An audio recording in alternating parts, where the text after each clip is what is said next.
All right, so we are going to get started right at 14. I want to respect your guys' time. Real quick, there's a couple new faces here. So real quick, if you aren't in the Google Classroom or you're having problems getting into Netacad, just stay after or get with me this week and I can help you get in. That's where I'm posting everything. Everything will be in Google Classroom, even like the videos and stuff that I am recording. Each session, those will be on Google Classroom as well. So just to do a quick recap over what we talked about last week. A couple of the key takeaways that you're going to have to know for the Security Plus have to do with the differences between different threat actors, okay? So if you remember, we talked about that lowest level, which is our script kiddie.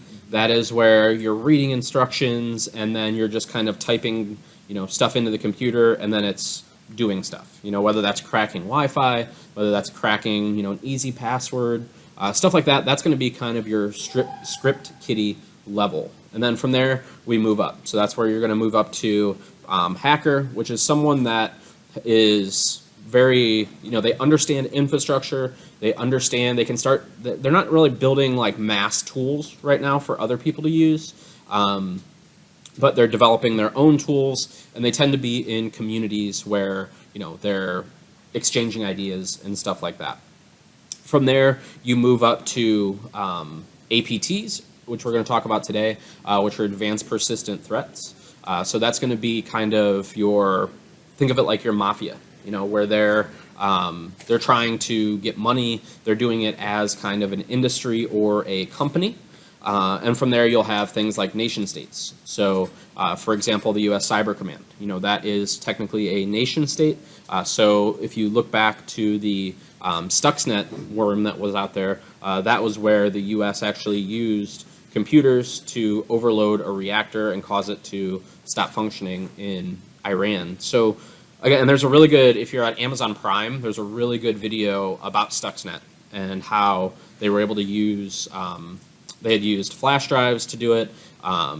This system that was supposed to be totally isolated, they found ways to get into it. So, again, that's one of those things that, just I'm wanting you guys to kind of have that baseline knowledge of, cybersecurity. And like I mentioned, after we're done with all these classes, we're going to take a practice test, and then we're going to figure out where your guys' weaknesses are, and we're going to develop a study plan, and then we're going to get your exam scheduled. Okay, so if you're coming in here, you're knocking out the content, and you're like, I'm ready, you take a practice test, you get 70, 80%, and be like, cool, let's schedule it 2 weeks, just goes through some flashcards or go through the mobile app, and then go make an appointment, take the test. Other people it might take a little bit longer, and that's okay. And I posted a quote in the Discord about running your own race. And it's going to take, everybody has different levels of IT experience. So for me, coming from IT, it took maybe a month to get like 4 certifications. But I had been in IT for a long time. So other people are just now coming into it, and they're just starting to see IT. It's going to take you a while, and that's okay. Like, don't feel like you have to rush to get your certifications. Enjoy the process of learning this information. The other thing we talked about was the difference between white hat, gray hat, and black hat hackers, right? Who remembers what white hat was?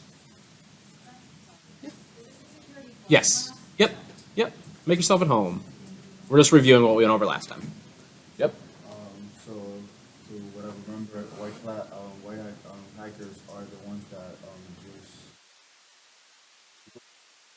see vulnerabilities in the system on a network, and to upgrade it, not to do nothing criminal.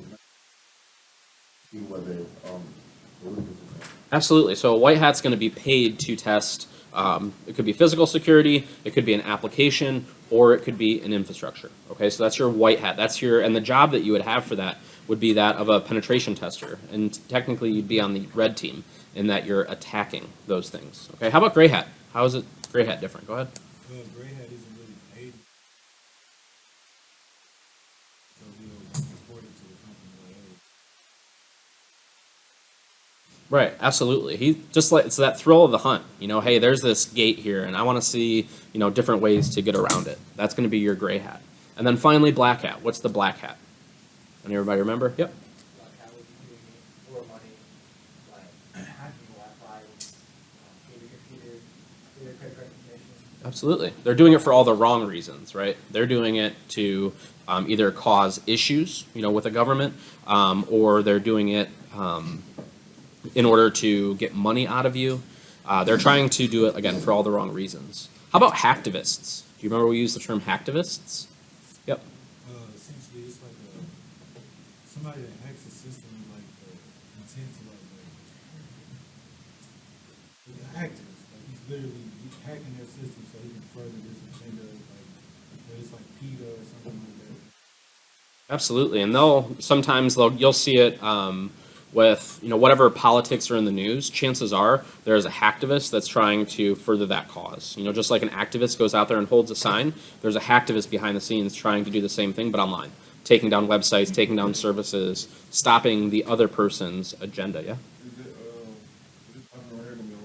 Yeah. So what this is, these are the guided notes. So this is to help you. There's a blank one that is meant to help you as you go through Netacad.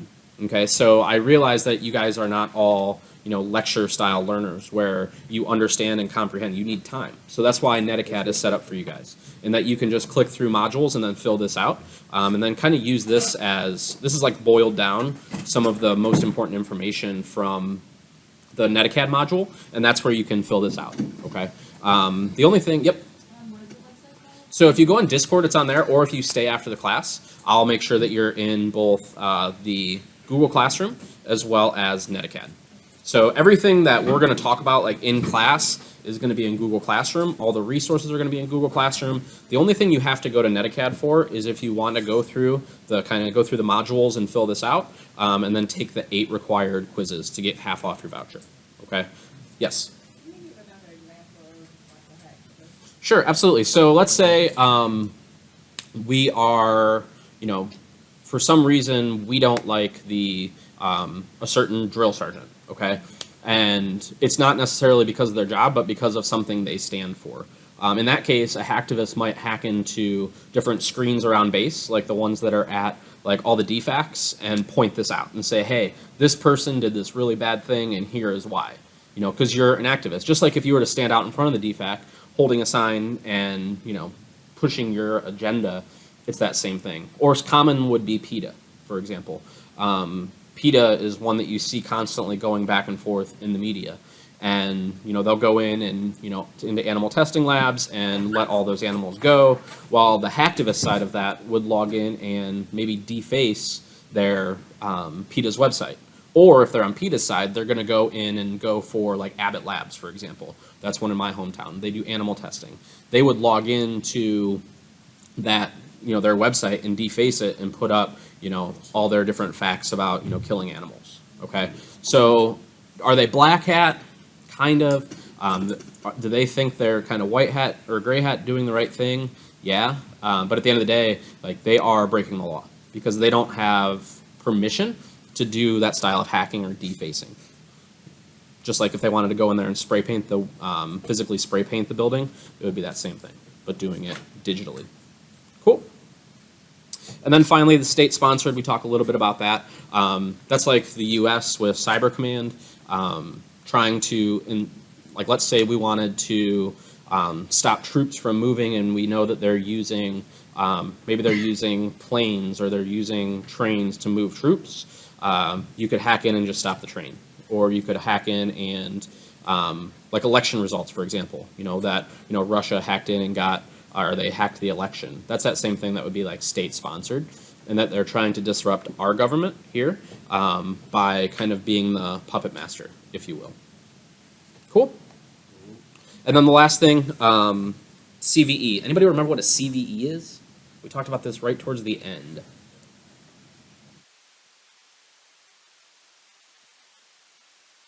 So a CVE is a code that's given, so you can see here, common vulnerability. It's a database that has all the most common vulnerabilities. So let's say right now Chrome is a mess. I'm getting notifications like every week for new vulnerabilities that are found in Google Chrome. Each of those vulnerabilities are assigned a CVE number, and they're tracked. And on that actual CVE itself, it's going to tell you the level of complexity. So if we just do a quick Google search for CVE database, MITRE,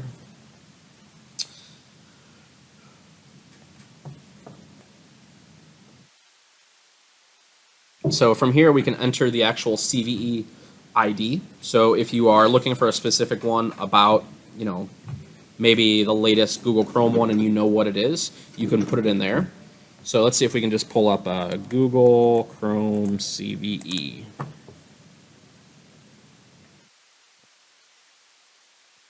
So from here, we can jump down to 2022. These are all the different CVEs that have been found. So it could be something.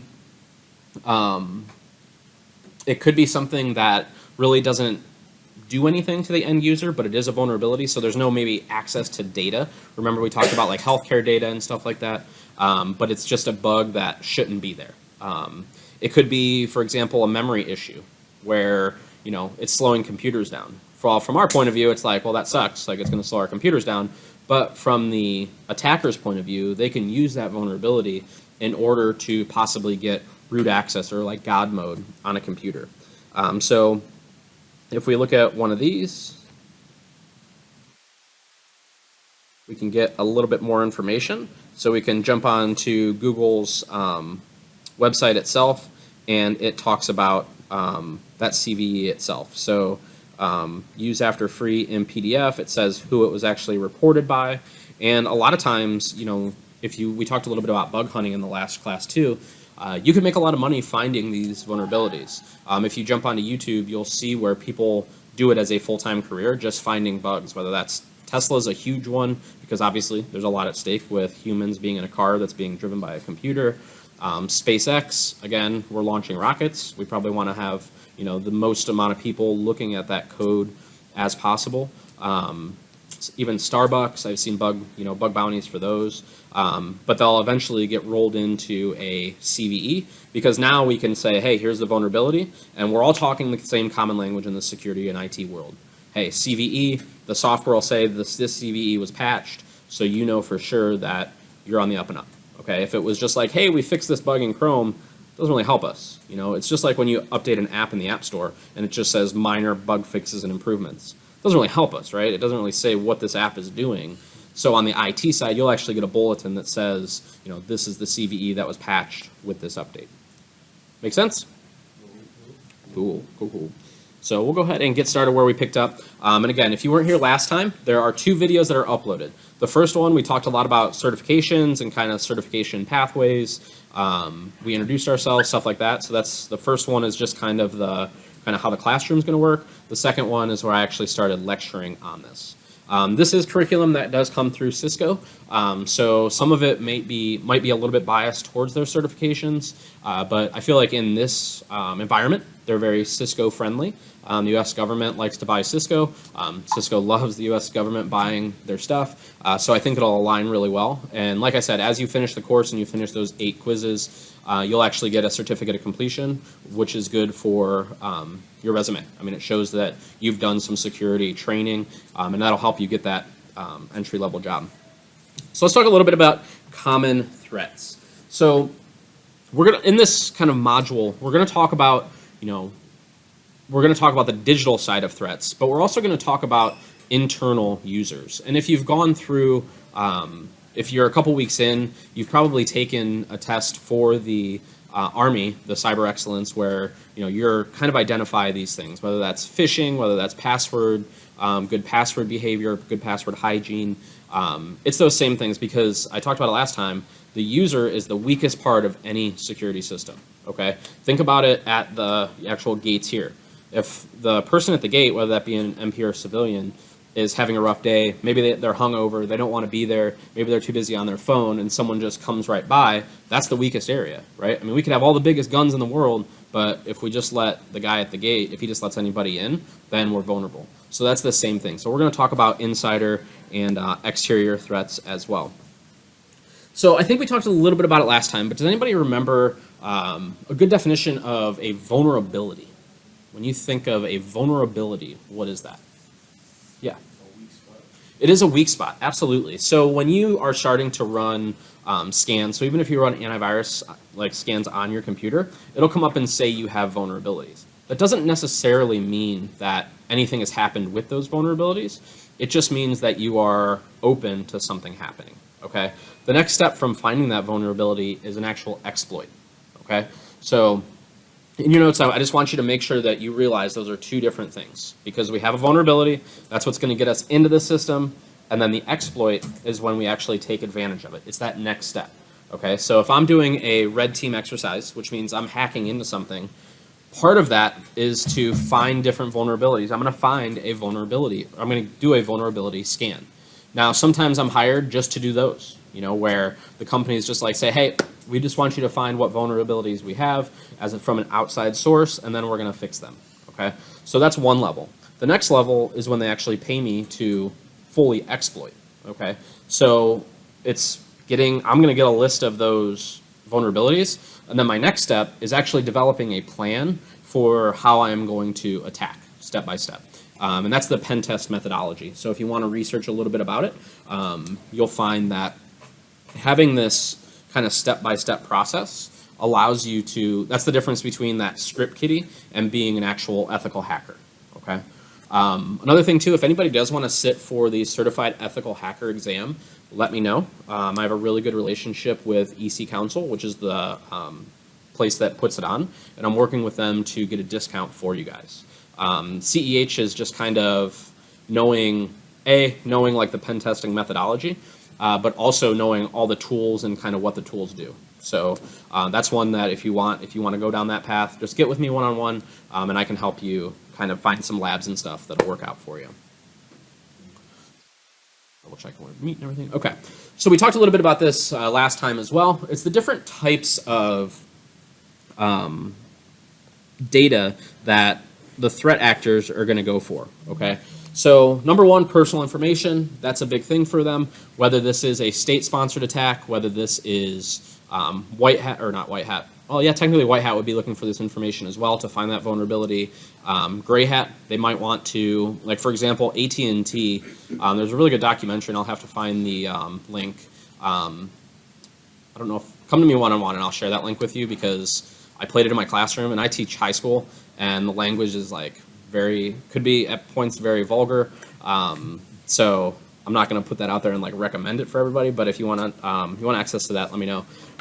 But there was a vulnerability with AT&T, and again, this was in the early days where they had just started like putting account information online for people, and up at the top, all you had to do is increment it by 1. Okay, so it's like you put in a coupon code and you like always like Google and try to find coupon codes. It was the same thing, except it just incremented by 1. So let's say your account ID ended in 1, his would literally end in 2, and because you were already authenticated to the system, you could change it to 2, and then you'd be in his account. Change it to 3, and be in his account. So this gray hat guy was like, this is interesting, and he literally reported it to AT&T, and he went to jail.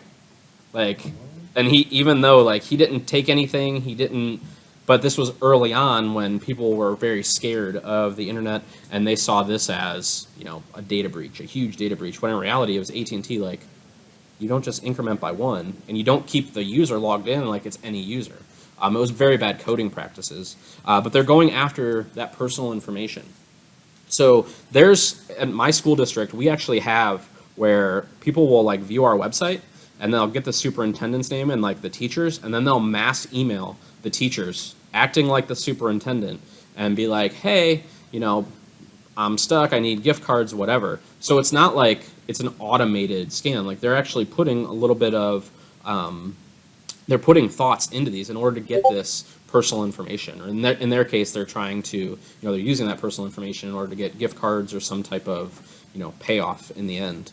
Medical records, educational records, employment financial records. We talked about all those individually in the last video. So if you want to know a little bit more about that and why attackers would use them, listen to the previous video. So some of you might have gotten to the point where you start talking about different network protocols, okay? Or you might be familiar with some of these. So the couple that are up here are DNS, which is the domain name system. Any of the things that I put up here that are more on the IT side that you don't understand, please let me know. I'll sit down. I bought a nice big whiteboard from the PX yesterday so I can explain stuff. Just come to me and I'll explain to you how these work, because once you understand DNS, once you understand DHCP, HTTP, it makes the test a lot easier, because they'll be like, for a DNS attack, would you A, do a man-in-the-middle attack, B, a rogue access point, C, Wi-Fi pineapple, stuff like that. So you're going to be like, why would I need a Wi-Fi pineapple for a man-in-the-middle attack? Like, you know how DNS works, so you'll be able to apply that information. And again, someone talked to me at length this week about different ports. Like, they just didn't understand what ports were. You know, port 80, port 443, those kind of things. You do have to memorize the ports. I have a list of them in the in Google Classroom, the ones that you're expected to know for the Security Plus. But the most common ones that you're going to see are web, which is 80, and which is HTTP is 80. 443 is HTTPS. So that's going to be your secured. You're going to need to know FTP. You're going to know DNS, which is 53. And as you study this more and more, it's just going to kind of become second nature. But again, if you are wondering about ports and how ports work or any IT stuff, just let me know during the week. I'm more than happy to help you out. So another thing that I want to talk about, and this is something you should put in your notes, is this idea of packet sniffing, okay? So, I mean, probably even 10 years ago, you could literally connect this laptop to a network and just run something like Wireshark, and you could literally watch traffic go across the network. You could still do that, I mean, but now a lot of things are using more secure protocols. So you could see a network admin log into a switch. So for example, we log into Cisco switches at the schoolhouse, right? So they would log in using Telnet, and that information was put in plain text across the actual network, and someone with a computer could literally just watch the entire password. So that's like the low level. The high level is you can actually trace that packet stream for cameras, so you can actually get video feeds that way, because the packets are just going through just on the network. So you're just sitting there collecting a copy of them, so you can actually trace that. Same thing with phone calls. I've seen it done with Cisco phone calls. Cisco and there's another one, Polycom maybe, that was like that, where you could actually, in Wireshark, hit right click and actually track the path of the packets, and you could actually play that phone call back, okay? So packet sniffing is when somebody is sitting on the network and they're viewing everything without anybody else knowing, okay? It's very passive. It's like you sitting on a park bench and people watching, and you're just taking it all in, just remembering everybody that walked by. That's the same thing with packet sniffing. And Wireshark is a free tool. It's one that is really good to help you learn networking.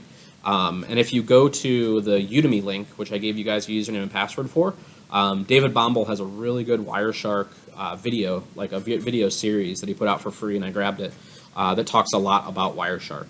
But there's a ton of stuff that you can do, as well as labs where you're just going to watch the packets and then see that plain text come through. So one of the questions you might see on Security Plus is, you are the IT administrator and it's your first day on the job, and you notice that they are using, let's say, Telnet to log into their switches. What can you recommend is a more secure protocol? At that point, it's SSH, absolutely, because that's going to put it in an encrypted shell, so that way people can't actually see what's going through. Same thing for FTP. So back in the day, you would actually see when people were FTPing files, all that stuff was in plain text, so you could just get a copy. I'm telling you, hacking used to be a lot easier back in the day. Now it's like with the invent of security and encryption, it's become a little bit harder, but still very much possible. The next thing I want to talk about is rogue access points. This is one of my favorite things to mess with is Wi-Fi. Think about when you're at Starbucks, okay, or your home Wi-Fi, for example. If I were to set up what's called a Wi-Fi pineapple, if you want to learn more about that, let me know. I can talk to you about it. But a Wi-Fi pineapple, if I had one set up when you walked in the door, you would look at your phones and it would be connected to your home Wi-Fi. Like, it would just look like it automatically connects. You're like, well, I'm definitely not at home. I mean, I know I've been here for a while, but this ain't home. But what it does is your phone will send out a beacon and saying, home Wi-Fi, are you here?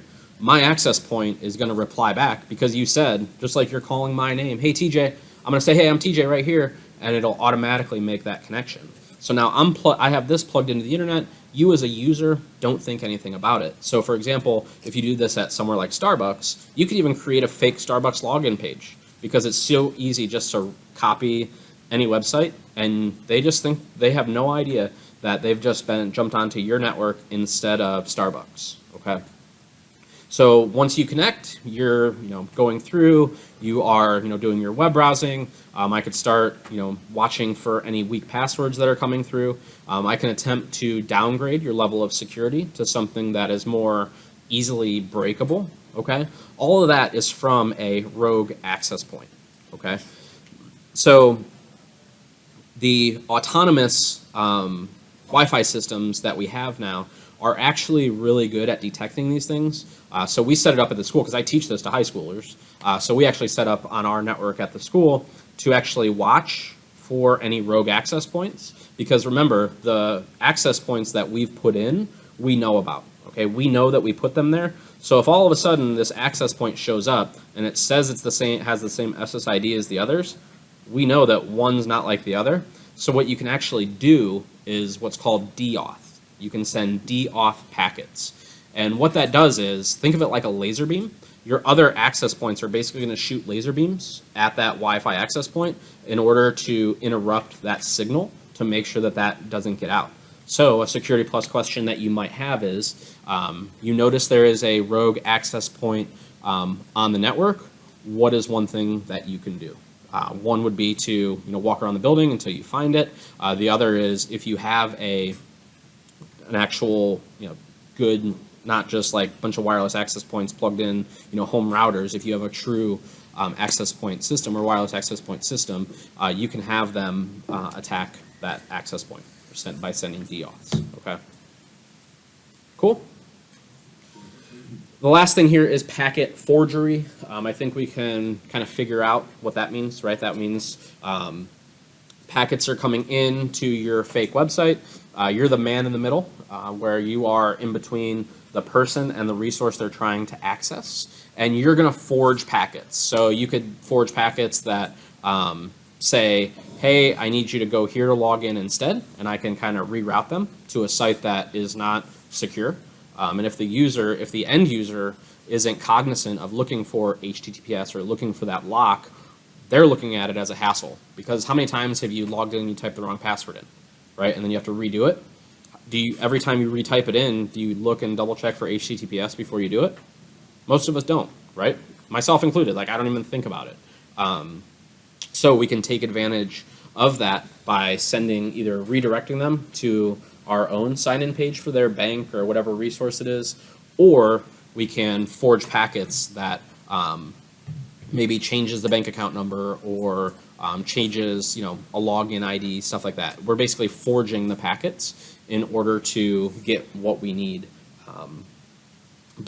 from that resource. Any questions about what we talked in this slide? Cool. So these are a couple of the more common large-scale domains that are out there. The one that I want to call attention to that you might not have seen before is SCADA. That is SCADA. So SCADA is used for things like the Iranian reactor that I talked about. You have it for like water treatment facilities. You're going to have it for power, any utilities. So they speak in a language that is very delicate, I guess is the best way to say it. Okay, and a lot of times this stuff was put in 10, 15 years ago, and the industry as a whole says if it's not broke, don't fix it. Like, we're not pushing any updates. I mean, do you want to be the guy that pushes out an update that then causes a reactor to overheat? Probably not, right? So you're just going to kind of play it safe. Like, we're going to keep this total, and a lot of times they're totally separate, or they should be totally separate from the regular internet. Okay, so what a lot of times to get into these SCADA systems, they'll use flash drives because whether that's fake flash drives like USB. If you're looking to like how to create like fake flash drives, look up USB rubber ducky. That's a really fun one that you can kind of DIY or create yourself. You can buy little boards that are like $20 and put some software on it, and you can then you can get Wi-Fi passwords. You can do a ton of stuff using the USB rubber ducky. But you can basically get access to the SCADA system, and you can change how water is mixed. So we had that issue, I believe it was last year or the year before, where the water treatment facility was attacked. We had the pipeline that was attacked last year.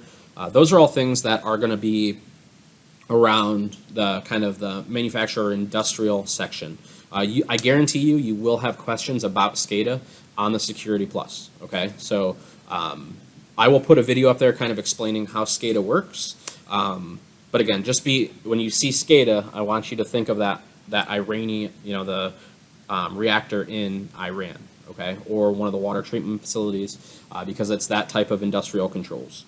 It is the connection between the computer and actual physical things happening, okay? So we're going to open a valve here, we're going to close a valve here, we're going to reduce the temperature here or increase the temperature here.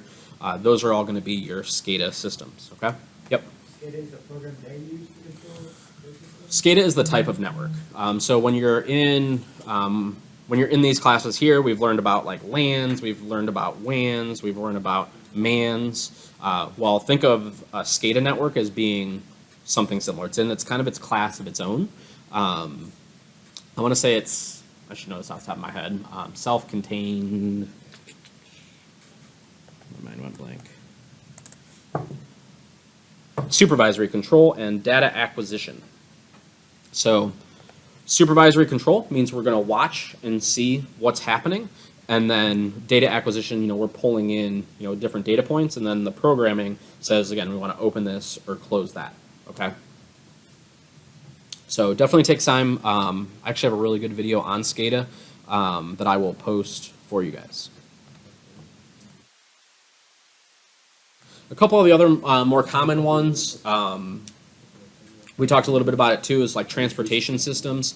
If you're looking to get into an area of like cybersecurity that pays really well, basically these are going to be the ones that are probably going to pay you the most because they have the most to lose. Okay, airlines, they don't really want airplanes falling out of the sky. Same thing with rail. Same thing with the SCADA, oil. I mean, all that. Anything that is potential disruption to national security.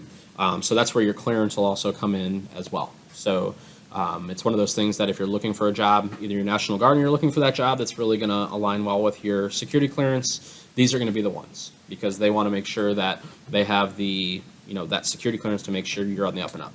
And these are also the places that you'll have guards show up if you start like taking pictures. For example, in Ohio, we have a like a nuclear reactor. So I'm a photographer. I've been a photographer for about 12, 13 years, professional photographer. So like I like photographing things, and they actually pulled up on me one day because I was taking a picture of it. And they're like, well, what are you doing here? I'm like, well, I was actually going, to the biggest week of American birding. There was a really cool sunrise. They're like, yeah, you can't do that. You need to keep moving. Like they weren't bad about it, but they're going to ask questions. Like they're going to want to know why you're around there. So again, these are the ones that are going to be the biggest payoff for you. Do you have a question? Are you good? No. Cool. We don't really have NSA, blah, blah, blah. Okay. Moving on to 1.4. So how security threats spread.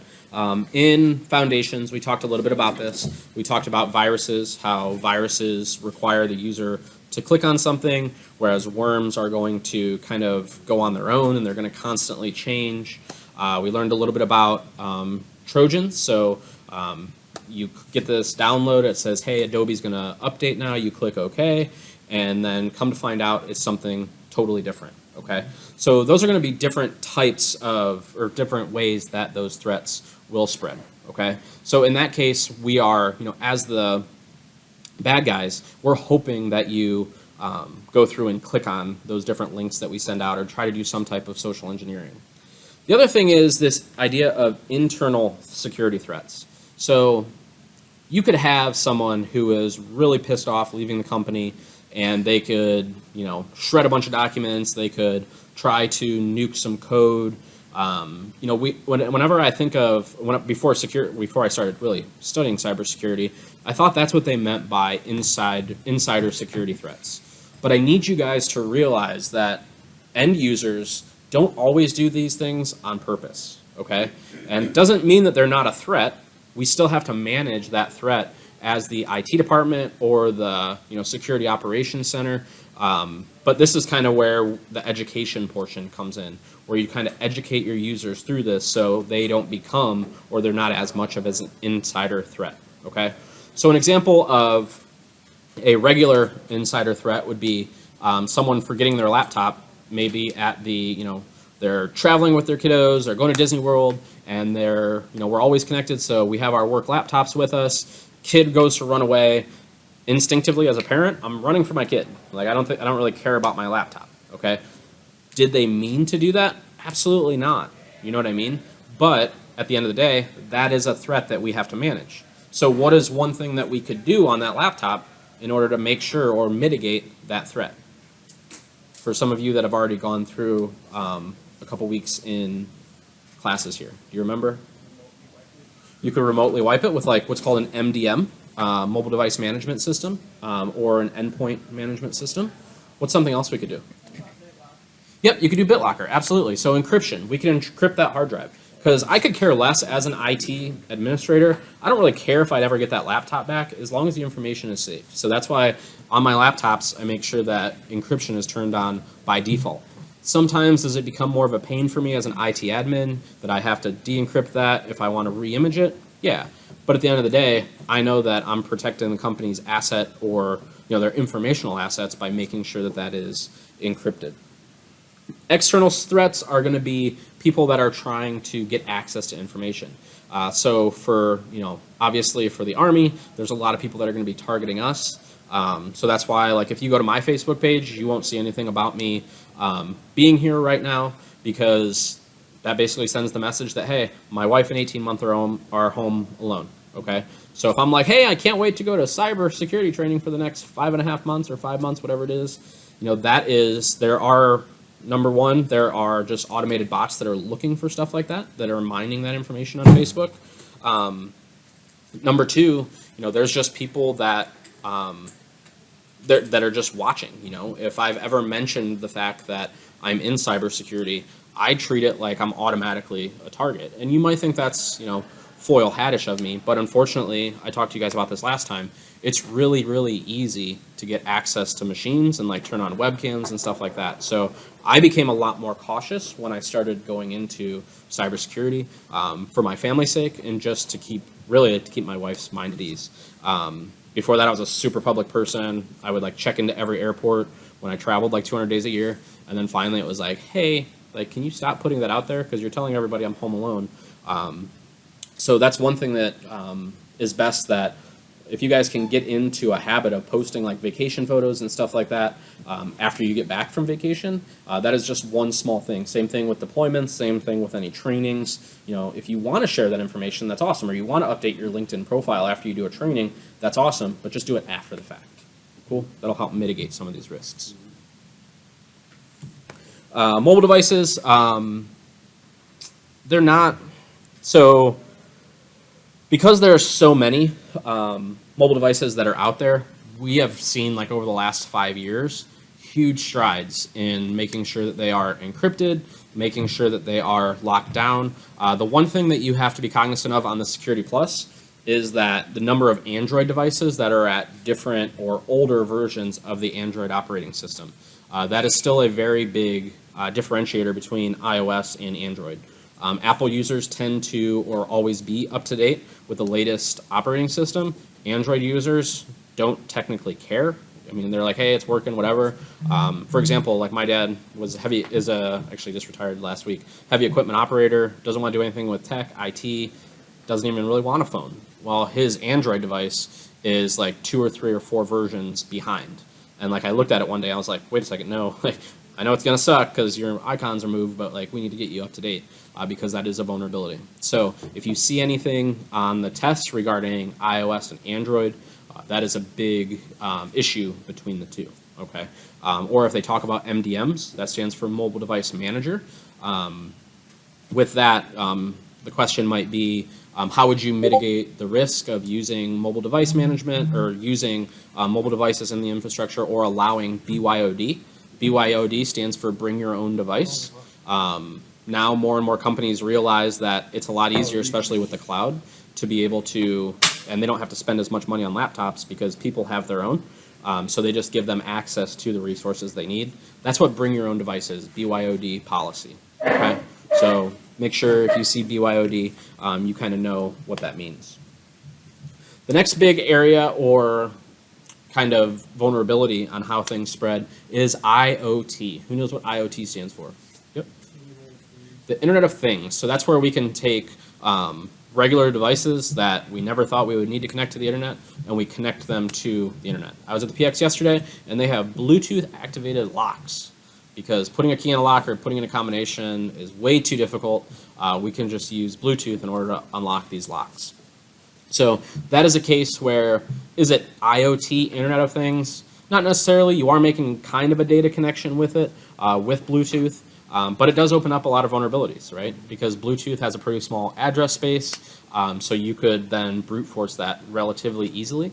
But in my house, for example, my wife hates it because we live in a our house was built in pre-1900s, so like we don't even have light switches in our house. Everything's pull chain, okay?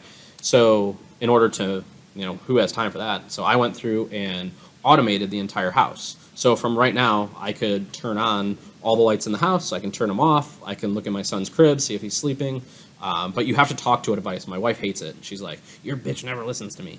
So, because again, she is not a tech person, she does not like tech. But when you walk in at night, you can say, hey, Google, turn on bedroom lights, turn off bedroom lights, turn on music. So that automation, that's actually opening us up for vulnerabilities, right? Is the cost of IoT light bulbs, for example, are they really expensive, or have they come down in price a lot? Still a little bit expensive, but from when they came out, I mean, now you can get them for like $10 or less even. You go to Home Depot, you can get the Wise stuff for super cheap. So with cost cutting rather, we don't really think about security as much. And as American consumers, a lot of times we just find the cheapest option in order to get that. So with that, a lot of times we're buying things from China, from other countries, and we're not really thinking about the security. But you're putting a speaker inside your house that is constantly collecting data about you. With Siri, with Alexa, all of that stuff. It's constantly recording that information. And we're going to talk about big data in a minute, but it's really easy. I remember when I was in high school, when we were war driving, I think I told you guys about that last time, where we would just like drive around and like hack into Wi-Fi networks. There's so many times where like a camera feed would come up that was just totally unprotected or had the default username and passwords. So like I could literally see inside people's houses. We never did that. Like we never crossed into that because that's definitely more on the black hat side, less gray hat.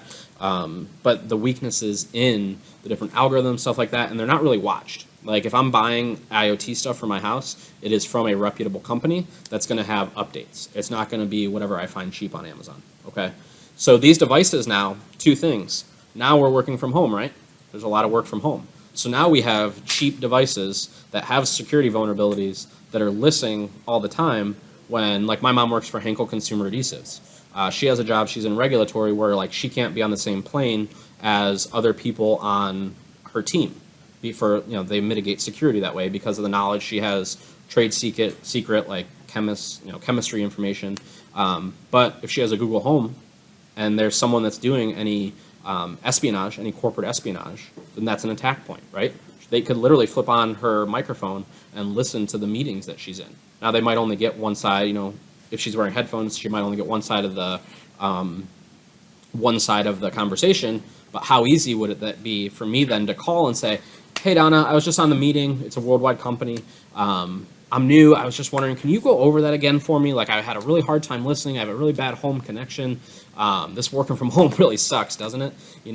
Especially when your internet goes out. Like I could very easily social engineer my way in to get that information. So as security practitioners that are looking to protect these things, that's where your biggest vulnerabilities are going to be with IoT.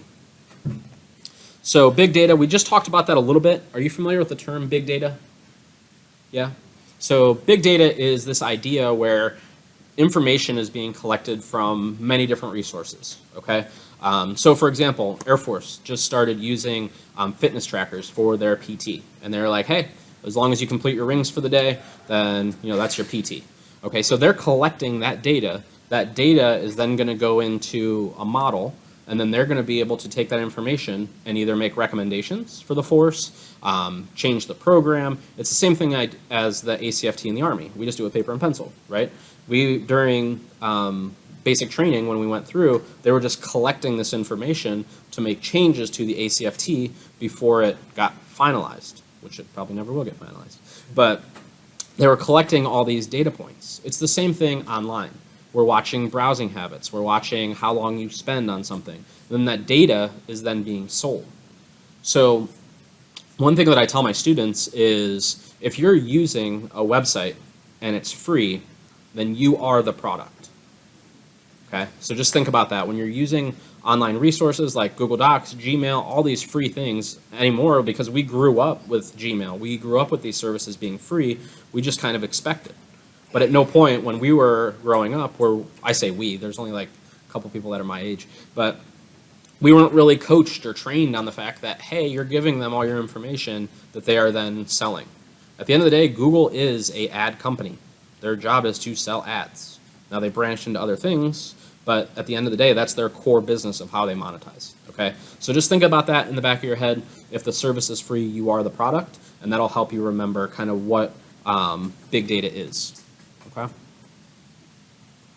So we talked a little bit earlier about this idea of an APT, or an advanced persistent threat. So this is something that's absolutely going to show up on Security Plus as something that you have to know and give examples of. So when an attack happens, a lot of times you'll see in the news. So if you look up the attacks that hit the US government last year, they were tied to a specific APT. And this APT, it might be like APT9 or APT, they might have a cool name, whatever. They are a group of individuals that are known for being advanced, meaning they're developing their own tools, they are really high-end tools, they're persistent. This is not just a one and done thing. They do this all the time, and they are a threat in that they are black hat. They have their reason for doing this is not for good, okay? They are giving us information and it's kind of studying how they work. That's how we can identify them. But APTs are going to be your highest level of threat actors. Okay?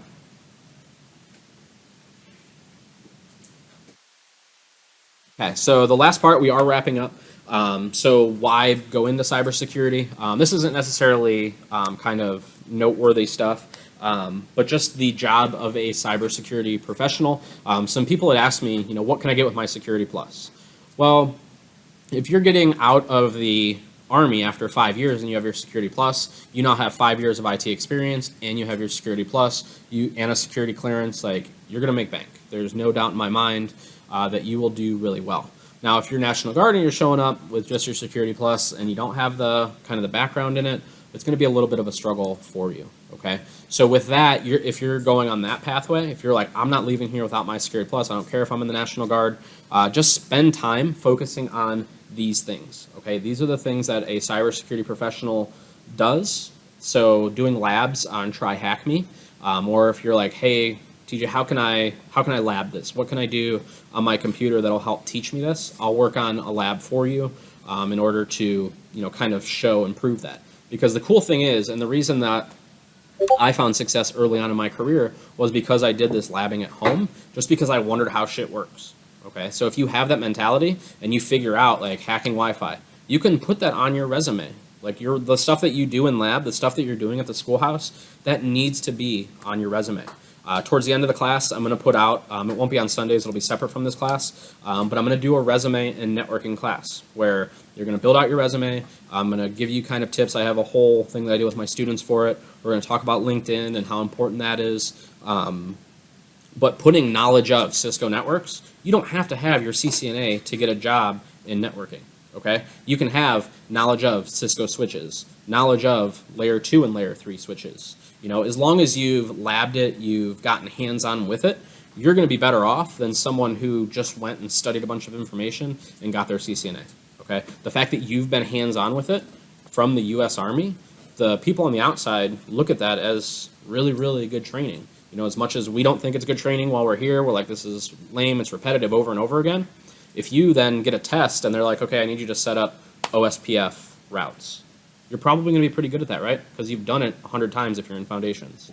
So put that stuff on your resume, put knowledge of, and then focus your resume on these things right here. Okay, so when it comes to creating these resumes, I'm going to bring this slide back up as well, because there is a huge shortage for cybersecurity right now, and it's just growing exponentially. Because every time a new company pops up as a startup, they have to have security.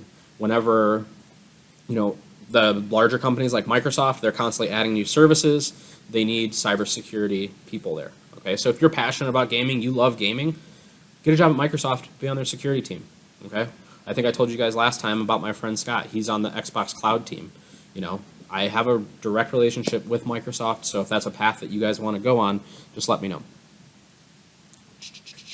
These are a couple things too that you're going to see. The three that I'm going to recommend or that you look into is ISC squared. Cybersecurity, you don't have to be like all IT, like an IT nerd to get into cybersecurity, okay?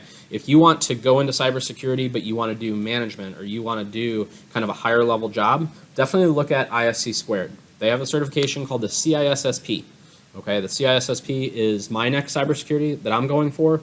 It's kind of a C-level certificate or a C-level certification. So C-level meaning like CEO, CIO, CFO to Chief Financial Officer, Chief Executive Officer, kind of that level.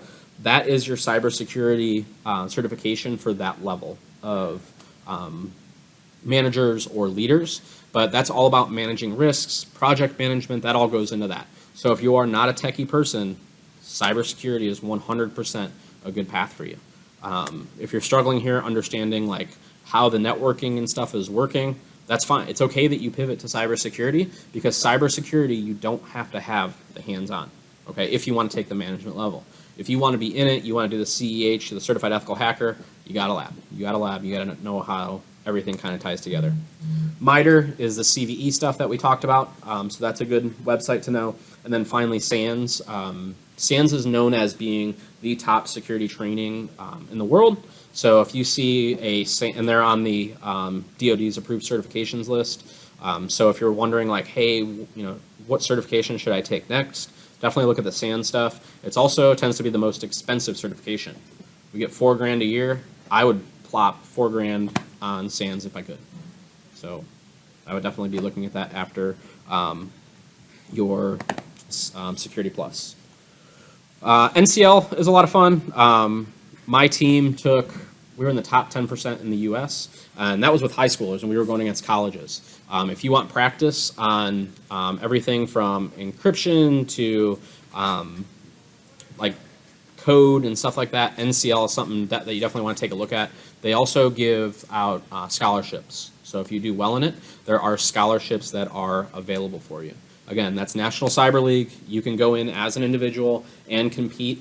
I highly urge you to do that because it's a good hands-on, it's fun, it's competition, and they do stuff kind of throughout the year. One that the military is part of, mostly the Air Force, but is the Cyber Patriot. The Cyber Patriot is something that is put on by the cyber defense from all the branches, so that's another one to take a look at. Security Plus, obviously, we're going for that. I've mentioned the CEH, and then if you're looking for that entry level from SANS, that's going to be your GSEC, which is kind of your entry level. Again, if you want to be a DoD contractor when you get out of here and you want to make that bank, definitely line up with SANS because the larger DoD companies are looking for SANS and CompTIA certifications. EC Council's on the list. Like the government and DoD is cool with CEH.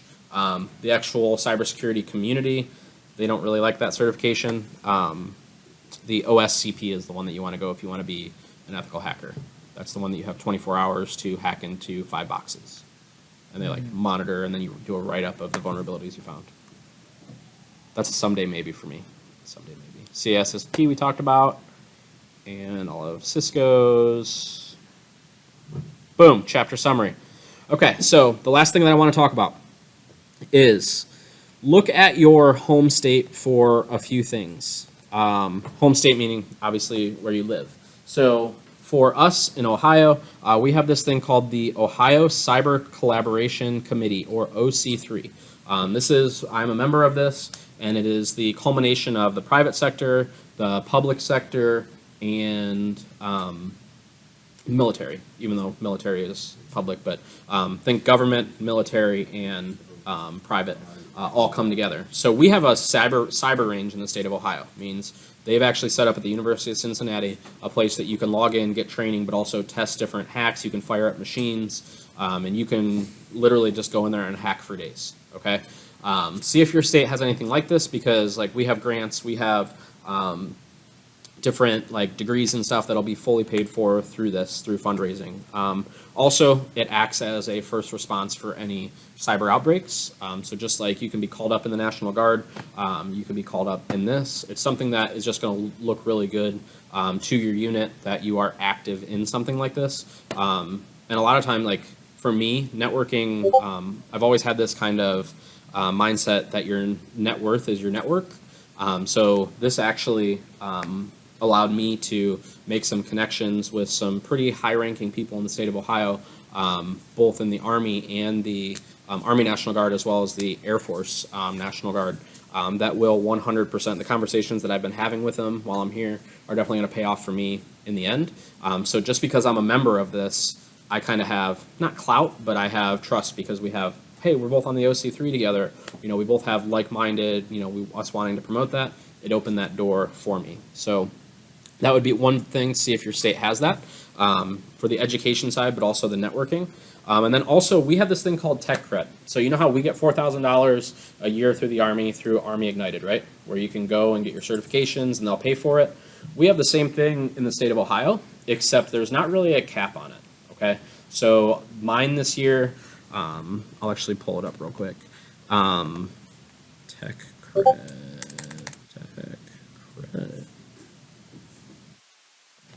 So I want to say it was close to $10,000 was my what I asked for. And the cool thing is your employer just has to sign off on it, and then it gets approved at the state level, and you don't really have money out of pocket. They just pay for it for you. So this was the spreadsheet. I want to say it a little bit. I might not have, but you can see 2,000 there, 1,600 there. At the end, I think there was like a $2,500. Yeah, $1,899, $2,499, 2,000. Again, a couple like $500-600 ones. That's what I requested, and it all got approved through Tech Cred. Because the way it works is there is money that's set aside for development of skill sets. Okay. There ain't no way that Amazon's going to show up in my neighborhood if, you know, all of my neighbors are Amish, right? But now if all those Amish are really good with technology and they have degrees, and Amazon can be like, hey, we need 30,000 people in this area to be this level of tech, you know, have this technical prowess. The state of Ohio wants those businesses to be there because they want them to pay taxes, right? So that's why they set this money aside, is to get you a career or a certification that can help further your career, because so they could bring those big companies in. So I definitely urge you to just kind of do some Google searches for your home state to see if any programs like this exist for economic development. So look on your state's economic development page and see if you can find anything. Yeah. I believe you talked about Army United last week. Yes. Yep. Can you tell me a little more about how that works? Absolutely. In terms of when we get out of AIT and still want certifications. Yeah, absolutely. So Army Ignited, we've missed the window this year for applying. Some people did get theirs in, but the way it works is it's two parts, okay? So the first part is, which I don't have my CAC reader down here. Can someone go ask Drill Sergeant for a CAC reader, and then I'll go through this whole thing?